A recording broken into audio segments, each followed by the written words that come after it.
Welcome back. In this video, I'm going to be looking at the relative age effect and how it affects young athletes.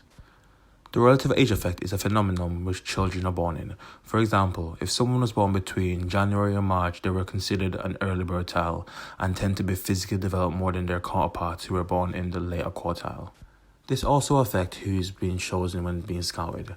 Scouts tend to go for players who are born in the early bird child due to players being more physically developed, and because of this, players' physicality is mistaken for talent. Dale 2018.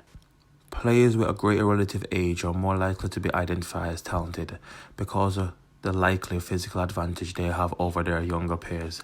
After looking into Werner 2004, which is a journal article about how the relative age affects soccer in Europe, it shows young athletes get chosen because of their physical abilities instead of technical abilities or knowledge of the game.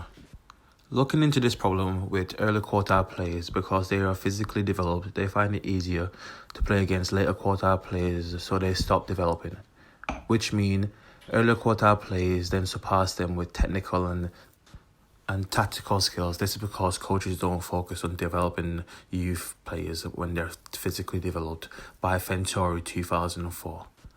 So, to fix this problem, I suggest coaches use biobanding for these physically developed youth players.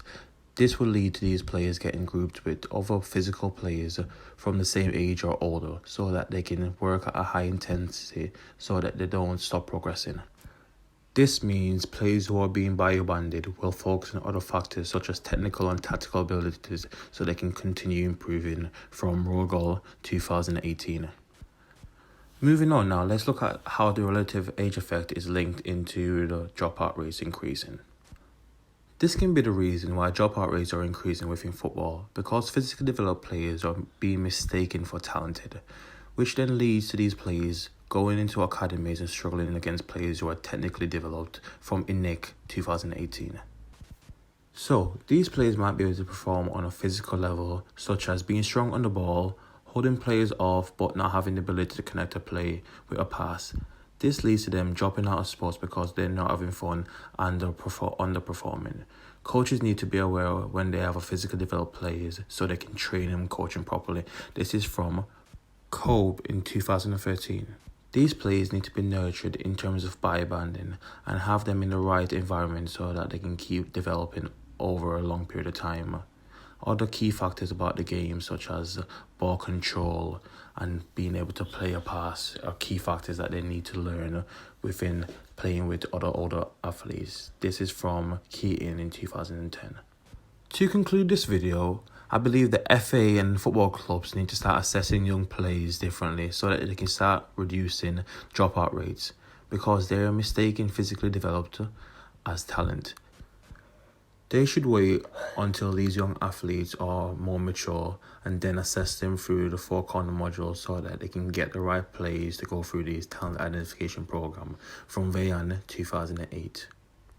Doing this can reduce dropout rates from increasing because they will have more mature players who are technically, tactically, socially and physiologically developed, from FA 2020. Which goes through the 4 corner module, which they state players need to progress. Once again, after researching how elite performers got to the top level, I discovered that most professional football players didn't go through these talent identification schemes, which shows that players are being put into these schemes are not being successful. This shows that the plan for scouting players is not working and they are choosing wrong players for these programs because they are choosing young players based on their physicality, which has proven incorrect.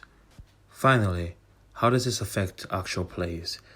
Scouts would have missed players like Lionel Messi because his physique is small. He's a small, timid player which isn't strong.